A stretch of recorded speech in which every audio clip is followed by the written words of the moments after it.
Tai sveiki sugrįžę po pertraukos, tie, kurie pasiliko arba prisijungia nauji. Na ir turbūt esame diskusiją. Tai aš esu Rasa Markšaitytė, psichologė, tyrėja, dėstytoja iš Vytauto Didžiojo universiteto, kuriame kartu su komanda kolegų psichologų mes tyrinėjame įvairius vairavimo psichologijos aspektus, domimės eismo dalyvių psichologiją, ir bandome tuo būdu irgi prisidėti žmogiškai veiksnį tyrinėdami prie eismo saugumo. Šiandien mane pakvietė truputį pakalbėti apie psichologinio nusiteikimo svarbą egzaminui, jo atlikimui ir gaunamam rezultatui. Na ir gavusi šitą temą, aš iš tikrųjų pradėjau pati savo galvoti ir bandyti atsakyti klausimą, kas galėtų slypėti po tą sąvoką psichologinis nusiteikimas. Tai išmąsčiau tokius du paprastus variantus, kad pirmiausia, turbūt mes kalbame apie tai, kaip mes jaučiamės prieš egzaminą ir egzamino metu, tai yra mūsų emocijos, jausmai, ir ką mes galvojame, kokius turime lūkesčius, nuostatas, įsitikinimus susijusius su egzaminu, jo laukimu, jo laikymu, vėlgi lūkesčius egzaminuotojų ir panašiai. Bet greičiausiai daugumo žmonių paklausus, kas yra psichologinis nusiteikimas egzamino metu, didžioji dalis atsakys, kad tai yra nerimas, įtampa, baimė, stresas egzamino, ajajai kaip baisu. Ir priešingas rezultatas, kurio turbūt dauguma, arba priešingas variantas, kurio dauguma norėtų, tai ramus, toks atsipūtęs jausmas ir dalyvavimas egzamine. Tai truputį apie tai ir bandysiu šiandien pakalbėti per man skirtą laiką. Ir iš tikrųjų psichologai nerimo, streso, įtampos reikšme, sąsajomis su žmogaus efektyvumu, su žmogaus veikla domisi jau daugiau negu 100 metų. Ir dar 20 amžiaus pradžioje du psichologai pradėjo tyrinėti žmogaus darbinę veiklą, kaip efektyviai, kada efektyviausiai jisai dirba ir panašiai. Ir jie gavo tokius rezultatus, kad iš tikrųjų visiškas nerimo ir įtampos nebuvimas tikrai nėra susijęs su geresniais mūsų rezultatais. Kai žmogus nejaučia jokios nedidelės, nestiprios baimės, ar ne, kai yra visiškai ramus, visiškai atsipalaidavęs, iš esmės dažniausiai jis yra ir nuobodžiaujantis bei nemotyvuotas. Ką tai reiškia? Tai reiškia, kad jo organizme, tiesiog net ir fiziologinė prasme, organizmas ilsisi, negeneruoja energijos, kuri mus skatintų veikti, aktyviai kažką daryti ir panašiai. Ir kai jau pradeda organizme atsirasti vis šiek tiek daugiau energijos, ar net truputį ir nerimą mes pradedame jausti, tai reiškia, kad organizmas darosi aktyvus, susižadina, pradeda šiek tiek dažniau, stipriau plakti širdis, padažnėja pulsas, ar ne, mes pradedam dažniau kvėpuoti, atsiranda energijos mūsų raumenyse, tai susijęs su didesniu cukraus kiekiu kraujyje išskiriamų iš įvairių organizmo vietų tam, kad energijos mūsų organizmas raumenys turėtų ir kad galėtumėm judėti ir taip toliau. Mūsų abejingumas po truputį mažėja ir kai sužadinimas, o to pačiu ir nerimas, nes nerimas galima sakyti yra psichologinio sužadinimo išgyvenimas, ar ne, pasiekia optimalų lygį, tada žmogus yra pakankamai energingas, nusiteikęs, įsitraukti į veiklą, nusiteikęs dirbti, yra susitelkęs, gali koncentruoti savo dėmesį, tuo pačiu yra susidomėjęs ir tikrai efektyviai dirba. Įvairias darbo užduotis atlieka, o turbūt tai galima būtų sakyti, jeigu vairuoja, tai ir efektyviau vairuoja, daugiau dėmesio skiria vairavimo elgesiui, vairavimo savo atliekiamiems veiksmams ir panašiai. Jeigu tuo metu rašo kažkokį darbą, ruošia pristatymo skaidres, tai vėlgi efektyviau, labiau įsitraukęs, aktyviau planuojantis, atkakliau dirbantis ir panašiai. Bet kai sužadinimo ir nerimo pradeda darytis per daug, nerimas žmogų pradeda blaškyti. Jis vis labiau atkreipia dėmesį į save, vis labiau nukreipia mūsų dėmesį nuo tos veiklos, kurią mes užsiimame, atsiranda vadinama kognityvinė perkrova, ta prasme žmogus iš tikrųjų pradeda jau per daug, per stipriai jaudintis ir negali susitelkti ties savo veikla, ta, kurią jisai turi atlikti ir kurią turi daryti. O kai nerimo ir sužadinimo pasidaro ypatingai daug, žmogus jau tiesiog tampa visiškai neefektyvus, ir veikla, darbas, vairavimas, referato rašymas ar kiti dalykai, jie tampa tiesiog labiau trukdantys, nes žmogus iš tikrųjų jau nebesusidoroja su savo nerimu. Tai iš tikrųjų šita mokslininkų psichologų idėja buvo patvirtinta ne viename tyrime ir daugelis psichologų dabar sako, kad egzistuoja optimalus sužadinimo ir nerimo lygis, kuris užtikrina efektyvų mūsų veikimą, kuris užtikrina energiją, pasirengimą, didesnį dėmesingumą ir dažnai jis yra vadinamas konstruktyviu nerimu, kuris padeda mums aktyviau planuoti, konstruktyviau dirbti, atkakliau, su didesnėmis pastangomis daryti tai, ką darom, labiau stengtis įveikti atsirandančias kliūtis ir panašiai.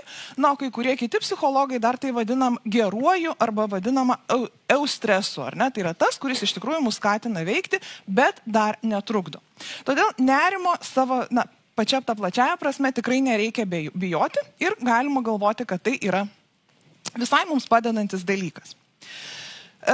Iš tikrųjų yra nemažai atlikta įvairiausių tyrimų, kada mokslininkai bandė pasižiūrėti, o kaip žmogaus jaučiamas nerimas sąveikauja su vairavimu, kokią įtaką daro žmogaus elgesiui eisme. Tai nemažai įvairiose šalyse užsienyje atliktų tyrimų rodo, kad iš tikrųjų dažnai jaučiamas nerimas pagerina žmogaus vairavimo elgesį arba vairavimo veiklą. Na, pavyzdžiui, viename tyrime buvo nustatyta, kad kai vairuotojas pradeda jausti didesnį nerimą, jis pradeda vairuoti lėčiau.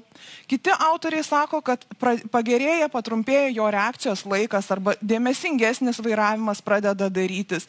Įvairiausias, reiškia, kitas strategijas naudoja tam, kad žinodamas, jog nerimas greičiausiai gali padaryti ir neigiamą įtaką jo elgesiui, jisai tiesiog daugiau susitelkia ties tuo elgesiu. Kiti autoriai rado šiek tiek priešingus rezultatus, pavyzdžiui, kad nerimas jaučiamas nepriklausomai nuo to, kokio stiprumo jį sukėlė. Eksperimento metu tyriamiesiems, vairavimo elgesiui, automobilio valdymui įtakos nepadarė, bet pagerino tam tikras jų kognityvinės funkcijas. Pavyzdžiui, šiuo atveju vairuotojai tiesiog pradėjo platesnėje erdvėje dairytis įvairių galimų kliūčių ir panašiai. O kiti autoriai vis dėlto gauna, kad vairuojant patiriamas nerimas ir ypač stiprus nerimas didina tiek kažkokio nedėmesingumo klaidų skaičių, tiek tyčinių kelių eismo taisyklių pažeidimų skaičių ir netgi padidina riziką pakliūti į eismo įvykį. Taigi duomenys yra prieštaringi ir greičiausiai čia galima sakyti, kad viskas labiausiai susijęs su jaučiamo nerimo lygiu. Dar vienas dalykas, apie ką mes jau šiandien nemažai kalbam, egzaminas. Ir ypač praktinis turbūt vairavimo egzaminas, tai yra išskirtinė vairavimo situacija, nes anksčiau pristatyti rezultatai buvo gauti su jau patyrusiais vairuotojais, kuriems tas vairavimas yra įprasta veikla. Egzaminas turi ypatingą kažkokią tai rolę, nes čia mes dar nemokame labai gerai valdyti automobilio, nesame asai profai, ar ne? Egzaminas pats savaime turi labai daug stresinių ir nerimą keliančių įvairių charakteristikų, dėl to, kad mes esame vertinami, dėl to, kad nuo to kažkas toliau mūsų gyvenime priklauso, mūsų pačių savęs vertinimas, kitų žmonių galbūt požiūris į mus ir panašiai. Tai yra nepažinta, neįprasta mums situacija ir dėl to egzamine jaučiamas nerimas gali turėti šiek tiek kitokį poveikį mūsų elgesiui negu įprastai bet kuriuose kitose kasdienėse situacijose. Tai egzaminų nerimas iš tikrųjų plačiai tyrinėtas įvairiuose mokymosi kontekstuose, universitetuose, kolegijose, mokyklose ir vieni autoriai gauna rezultatus, kad kuo didesnis nerimas, tuo prasčiau egzaminai yra išlaikomi. Kiti autoriai visgi gauna, kai įvertina nerimo lygį, kad geriausiai egzaminus išlaiko vidutinio nerimo lygį jautę studentai ir jie aiškina tuo, kad tada studentai šiek tiek daugiau vėlgi įdeda pastangų mokymuisi pasiruošimui, lyginant su tais, kurie visiškai nerimo nejautė arba kurie labai stipriai nerimavo. Ką mes žinome apie nerimą vairavimo egzaminų metu? Tai tokių tyrimų atlikta tikrai labai nedaug, bet keletą jų man pavyko aptikti. Ir pavyzdžiui, viename tyrime, kuriame vairavimo egzaminą laikė vairuotojai po stiprių smegenų traumų, kada jiems reikia atstatyti teisę vairuoti, iš tikrųjų nepriklausomai nuo to, kokio lygio nerimą jautė, jie vairavo, šiek tiek didesnis nerimas lėmė geresnį vairavimą, bet rezultato išlaikė ar neišlaikė nenulėmė. Kitame tyrime buvo nustatyta, yra neatliktas tyrimas, kad nepriklausomai nuo nerimo lygio, nei teorinio, nei praktinio vairavimo egzamino sėkmė nebuvo susijusi su tuo nerimu. Reiškia, kiti veiksniai nulėmė arba sėkmę, arba nesėkmę.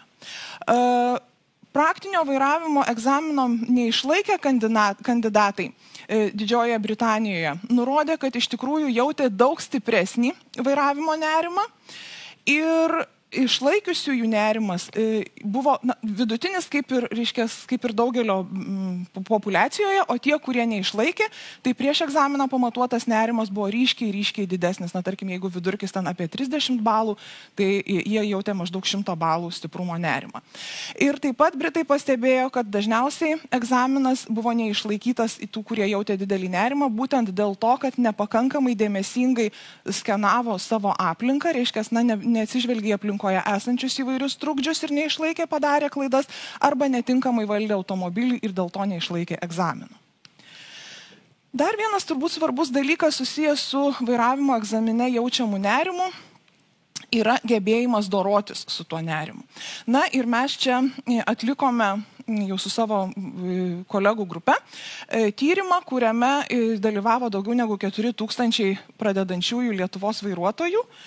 Ir, reiškia, jų paklausėme registracijos į praktinį egzaminą metu, jau ne apie tai, kokį nerimą jie jaučia, bet, kaip apskritai jie dorojasi su savo neigiamomis emocijomis, tokiomis kaip liūdesys, pyktis, nerimas ir taip toliau. O po to gavome informaciją apie tai, ar jiems, iš kelinto karto jiems pavyko išlaikyti teorinį ir praktinį vairavimo egzaminus. Tai rezultatai rodo, kad teorinio egzamino išlaikymo sėkmei iš pirmo arba iš antro ir daugiau kartų emocijų valdymo sunkumai, tas gebėjimas doroti su nerimu reikšmės jokios neturėjo, bet praktinio vairavimo egzaminą iš pirmo karto išlaikę tiriamieji nurodė turintys mažiau emocijų valdymo sunkumų. Tai reiškia, kad iš tikrųjų jie egzamine gal ir jautė nerimą, bet turi daugiau resursų, mokėjimų, gebėjimų susidoroti su tuo, kaip jie jaučiasi, turi įvairesnės patirties, kaip valdyti savo nerimą ir tada sėkmingiau su juo susidoroja ir gauna geresnį rezultatą. Todėl gebėjimas susidoroti su savo emocijomis taip pat yra svarbus, ne tik nerimo stiprumas ir panašiai. Taigi, nerimas egzamino metu iš tikrųjų pažadina simpatinę nervų sistemą, jau kaip ir sakiau, padažnėja širdies veikla, pulsas, padidėja kraujo spaudimas, raumenyse atsiranda energijos, nes atsiranda įtampa, psichologinis pasirengimas ir budrumas padidėja ir tai skatintų žmogų iš tikrųjų sėkmingiau, efektyviau sekti savo veiklą, ką tu darai ir energingiau tarsi dalyvauti egzamine ir turėti didesnę sėkmę arba šansą sėkmei. Bet jeigu nerimas tampa pakankamai stiprus, tada jau padažnėja ir pagreitėja kvėpavimas, padidėja dažnai prakaitavimas, neretai žmonėms pradeda drebėti galūnės ir šitie simptomai jau pradeda atkreipti dėmesį į save. Tai reiškia, žmogus pradeda stebėti, kas su juo vyksta ir dėmesį, koncentraciją nuo vairavimo dažniausiai nukreipia į savo nerimą, į jo valdymą ir aišku, tada jau labai sunku doroti su dviem ir vairavimo, ir nerimo valdymo tom sąmoningom užduotim vienu metu. Ir dar vienas dalykas, ką sako mokslininkai, kad iš tikrųjų, kai tas nerimas yra stiprus ir sužadinimas organizmo yra stiprus, raumenyse atsiradusi įtampa sumažina žmogaus elgesio tokį sklandumą, koordinaciją ir tiesiog vairuodamas automobilį, nepatyręs vairuotojas, neturėdamas automatizuotos dar daug veiklos tokių įgūdžių, jis pradeda vairuoti kampuotai. O kada tu pradedi vairuoti įtemptai, tavo įprastas pedalo paspaudimas, pavarų svirties, vairo sukiojimo judesiai kažkokie, jie tampa grubus ir greičiausiai padidina šansą tiesiog padaryti daugiau klaidų, kas vėlgi lemia galutinę vairavimo egzamino sėkmę. Tai tada kyla natūraliai klausimas, ką su tuo savo nerimu daryti. Ir aš pabandžiau sugalvoti iš tikrųjų tokius būdus arba variantus, kad greičiausiai ką daryti ir kaip valdyti savo nerimą labai stipriai priklauso nuo to, dėl ko mes prieš egzaminą nerimaujame. Tai dažniausios priežastys, kodėl vairuotojai, būsimi vairuotojai arba kandidatai nerimauja prieš egzaminą, yra įgūdžių stoka. Kad iš tikrųjų, nesu pakankamai pasiruošęs arba nesu tikras, kad esu pakankamai pasiruošęs, nežinau, kaip man seksis ir panašiai. Praktinis vairavimo egzaminas nepatyrusiam vairuotojui tikrai yra sudėtinga ir užduotis ir iššūkis, nes, kaip ir sakiau, vairavimas dar nėra automatizuota veikla, man reikia sekti sąmoningai, kada, ką daryti, kada spausti pedalą, kaip perjungti pavarų dėžę, nepamiršti paspausti posūkio signalo ir taip toliau. Reiškia, reikia labai daug dėmesio skirti tam, kaip vairuoju automobilį. Antras prisidedantis iššūkis, reikia paraleliai sekti, kaip aš laikausi taisyklių, kokie yra kelio ženklai, atitikti vėlgi šituos reikalavimus. Tada dar prisideda reikalavimas sekti instrukcijas.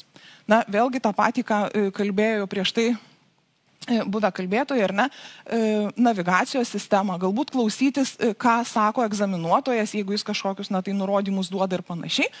Ir paraleliai mokslininkai sako, kad pradedantis kandidatas šito praktinio egzamino metu labai daug dėmesio skiria tam, kad analizuotų, kaip jisai vairuoja. Tai yra, o ką jis padarė, kokios yra žinios jo procedūrų, o ką reikėtų daryti, kaip čia šitoj situacijai man reikėtų pasielgti, ką mane instruktorius mokė, o ar aš čia teisingai dabar pasielgiau ir taip toliau. Reiškia, dar labai didelis dėmesys nukreipiamas į visą tai ir dėl to prastėja realus vairavimas, nes tiesiog atsiranda labai daug įvairių dirgiklių, kuriuos reikia atkreipti dėmesį.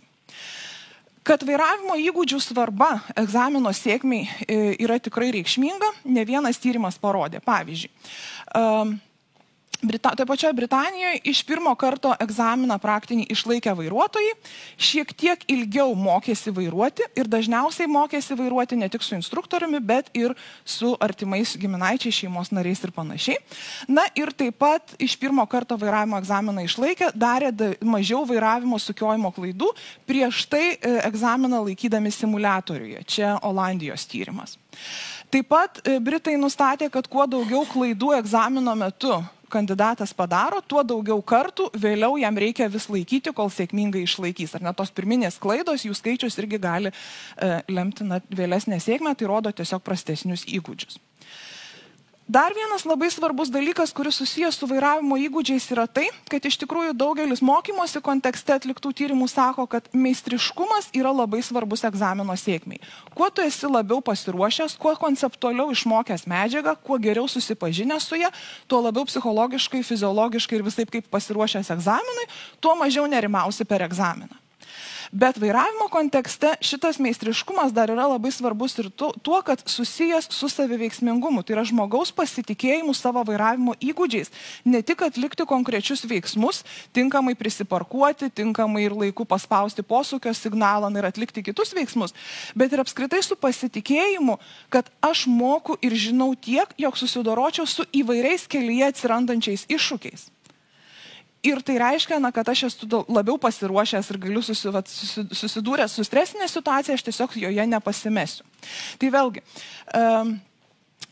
tai yra labai svarbu vairavimo kontekste, bet Britų tyrėjai nustatė, kad vis dėlto nemaža dalis ir pas juos kandidatų į praktinį vairavimo egzaminą ateina nepakankamai pasiruošę ir dėl to jo neišlaiko. Ir pagrindinės nepasiruošimo priežastys yra tokios, kad tiesiog neišsiugdo pakankamų įgūdžių ir saviveiksmingumo, nes bando išleisti kiek įmanoma mažiau pinigų. Galvoja, kad pradinius įgūdžius, tą minimalų kažkokį lygį aš pasiekiau ir galbūt man pavyks, tiesiog pasiseks, praslysiu. Kad labai dažnai juos ragina artimieji galvodami, kad vairuoti išmoksi gavęs vairuotojo pažymėjimą, o dabar tau reikia tiesiog išlaikyti egzaminą ir turėti tą pažymėjimą. Kartais Britai nurodo, kad ir instruktorius vairavimo per dažnai, per optimistiškai skatina savo kandidatus, kad gal tu jau eik bandyti, kol jis dar nepakankamai pasitiki savimi. Ir dar viena tokia priežastis, kad dalis kandidatų nemano, jog daugiau pamokų, daugiau mokymosi galės pagerinti jų vairavimo įgūdžius. Tiesiog nepasitikė pačių mokymų. Bet kad saviveiksmingumas ir šitie įgūdžiai yra svarbus, įrodo ir dar vienas mūsų su kolegomis atliktas tyrimas. Renata Arlauskienė parengė daktaro disertaciją, iš to jį ištyrė 173 pradedančiuosius besimokančius vairuotojus Klaipėdos regione ir juos apklausė 3 kartus. Tik pradėjus lankyti vairavimo pamokas ir vairavimo kursus, tada pasibaigus mokymui ir išlaikius mokyklinį vadinamą tą vairavimo egzaminą ir praėjus 1 metams po to, kai jie gavo vairuotojo pažymėjimą, jau tapo pilnateisiais vairuotojais. Tai galima matyti iš skaidrės, kad tiek vairavimo saviveiksmingumas tiesi linija, tiek ir vairavimo baimė per visus šios šios 3 etapus kito ir kito priešingomis kryptimis. Vairavimo saviveiksmingumas mokymos ir savarankiško vairavimo metu didėjo, o vairavimo baimė paraleliai mokymosi metu ir savarankiškai vairuojant mažėjo. Ar ne? Reiškia, iš tikrųjų tie dalykai yra susiję. Taigi, norint valdyti šitą nerimo šaltinį, tiesiog patarimas turbūt mokytis, praktikuotis, nebijoti, leisti savo mokytis tiek, kiek man atrodo teisinga, reikalinga ir panašiai. Antra nerimo priežastis, kodėl kandidatai ateina į egzaminą su ta didelė baime, stresu ir įtampa, dažnai yra jaučiamas artimųjų socialinis spaudimas. Ir jis ateina iš tėvų lūkesčių ir spaudimo, kadagi pagaliau tu išlaikysi ir jau galėsi mane parvežti po vakarėlio. Viena iš variantų, ar ne? Dažniausiai kandidatai yra pakankamai jauni žmonės, 18-20 kelių metų, kuriems yra labai svarbi bendramžių nuomonė, jie visi kartu, didžioji dalis laiko teisės ir tada pradeda rungtyniauti, kuris greičiau išmoks, kuris gali išmokti geriau, kuriam mažiau pamokų reikės ir panašiai. Ir tai irgi skatina, vėlgi eiti nepasiruošus, arba tiesiog noras pasirodyti prieš tuos pačius draugus, kad aš galiu išmokti greitai ir man viskas sėkmingai pavyks. Tai ką psichologai patartų šitoj vietoj? Jaunam žmogui reikia žinoti, kad iš tikrųjų tas socialinis spaudimas yra didžiulis nerimo šaltinis ir vienas paprasčiausių turbūt patarimų tai yra tiesiog, jeigu gali, nesigirk ir nepasakok visiems aplinkui, kad jau einu laikyti egzaminą, nes tą spaudimą turi jaus ir tada visi, tai jau išlaikai, tai kaip sekėsi ir taip toliau, o pasipasakoti, jeigu reikia, jeigu yra galimybė tik patiems artimiausiems, jeigu jie iš tikrųjų suteiks pagalbos ir palaikymo nerimo sumažinimui, o visiems kitiems geriau pranešti, jau turint vairuotojo pažymėjimą ir tada pasidžiaugti ir pasilinksminti, negu kad su jais dalinti savo nerimo priežastimis ir tą nerimą dar labiau didinti. Trečioji priežastis, kas kelia didžiulį nerimą praktinio vairavimo egzamino metu, yra kylanti grėsmė savivaizdžiai ir savęs vertinimui. Iš tikrųjų, įvertinimo situacija yra tokia pakankamai sudėtinga, nes egzamino metu mes puikiai sąmoningai suvokiam, kad tai, ką dabar pasakys, koks jo bus rezultatas, tai yra kalbėjimas apie mane. Ir mes pradedam galvoti dažniausiai, kad neišlaikytas egzaminas galbūt rodo, jog aš esu nevykėlis, nemokša, kad negabus, nepakankamas ir taip toliau. Reiškia, mes turim labai didelę nesėkmės baimę šiuo atveju ir jinai skatina mus galvoti apie save kaip apie kažkokį tai neigiamą asmenį, turintį neigiamų savybių ir panašiai. Vadinasi, mes iš tikrųjų labai stipriai jaudinamės dėl to, kaip egzamine atrodom, kaip man sekasi, ką dabar apie mane galvoja instruktorius, egzaminuotojus, ką sako, kad aš dabar padariau kažkokią klaidą, ką tai sako apie mane, koks aš čia esu ir taip toliau. Tai yra didžiulė grėsmė tam, ką mes patys galvojame apie save, nes mes visada norime galvoti apie save gerai, mes norime būti gudrūs, protingi, gabūs, mokantys, žinantys, sugebantys ir taip toliau. Tai ką galima šitoj vietoj padaryti, turbūt tiesiog keisti savo įsivaizdavimą ir keisti savo mintis, tikintis, kad ir emocijos nuo kitokio galvojimo pasikeis. Tai vienas iš tokių dalykų, tiesiog reikia pradėti save įtikinti ir pradėti savo pasakyti, padėti savo pasakyti, kad vairavimo egzaminas yra tik nedidelė mano gyvenimo dalis. Tai neapsprendžia visko, kas aš esu, net jeigu aš neišlaikysiu, nes aš daug kur kitur, kitose gyvenimo srityse turiu įvairių pasiekimų. Kai kurie psichologai sako, žinot, gal tiesiog reikia atsisėsti ir susirašyti ant lapo, o kas blogiausia gali atsitikti, jeigu neišlaikysi to vairavimo egzamino ir pasirodo, kad pasaulis dažniausiai nesugrius. Kitas dalykas, ką galima turbūt daryti, tai keisti savo požiūrį į nesėkmę. Ir jeigu mes bet kokią nesėkmę, nepasisekimą, klaidą įvertinsim kaip galimybę augti, mokytis iš to, ta nesėkmė tiesiog mums tokio didelio streso ir nerimo nekels. Tai jeigu neišlaikytą egzaminą mes galime priimti kaip grįžtamą į ryšį informaciją apie tai, kurioj srity, su kokiais įgūdžiais aš dar turėčiau padirbėti, ką man dar labiau pastiprinti, tada viskas bus tvarkoj ir nerimo jausmi šiek tiek mažesnį.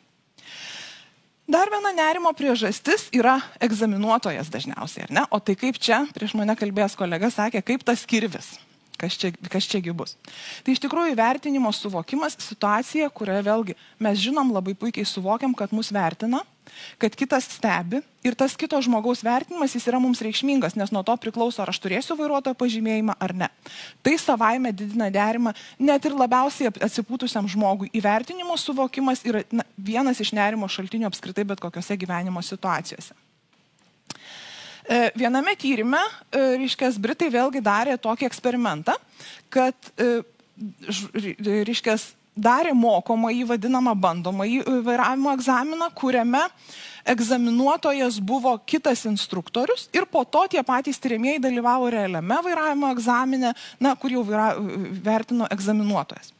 Tai ką jie pastebėjo, kad iš tikrųjų bandomojo egzamino metu visi tiriamieji jautė vienodai nestiprų nerimą. Ta prasme, kaip ir kasdien, bet kokia kita veikla, ką tu galėtum daryti.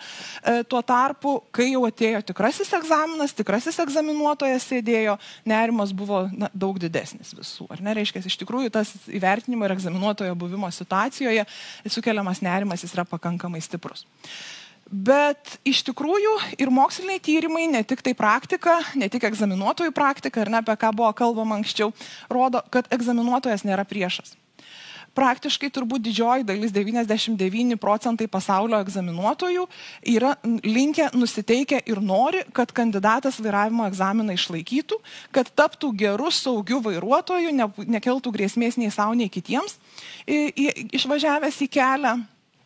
Ir jis tikrai neturi to noro, vilties kažkaip jūs suvelti, būtinai padaryti, kad jūs neišlaikytumėt ir taip toliau. Ir kad tai yra tiesa, rodo vėlgi įvairūs tyrimų rezultatai, kur, pavyzdžiui, buvo nustatyta, kad tie kandidatai, kurie padarė daugiau klaidų egzamine, vėliau jau pradėję savarankiškai vairuoti, turi didesnį šansą patekti į eismo įvykį.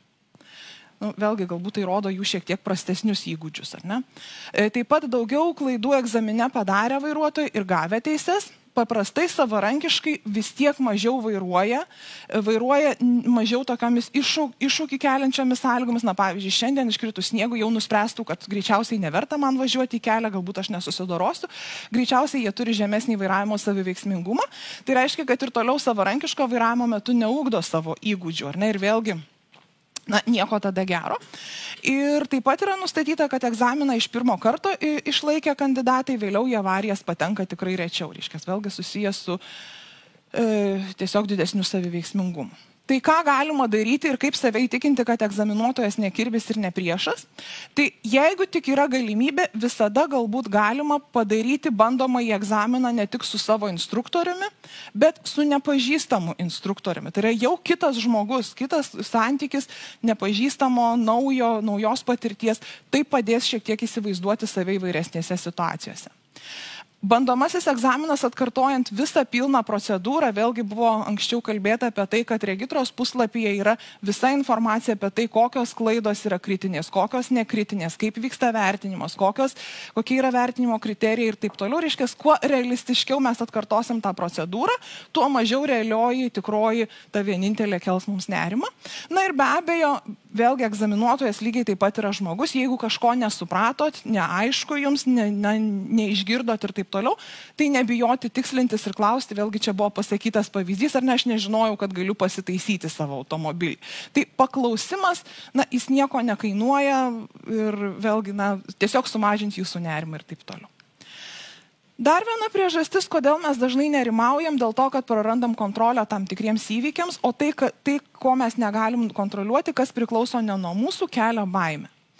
Tai šitoj vietoj turbūt reikia savo labai aiškiai pasakyti, kad praktinio vairavimo egzamino metu yra tam tikri dalykai, kurių mes negalime kontroliuoti ir kurie priklauso ne nuo mūsų. Tai yra sėkmė, laimė ir visi likimo deivių pirštai ir kuo mes ten betikėtumėm, ar ne, tai priklauso ne nuo mūsų. Ne nuo mūsų priklauso, kokie įvykiai kelyje egzamino metu gali įvykti.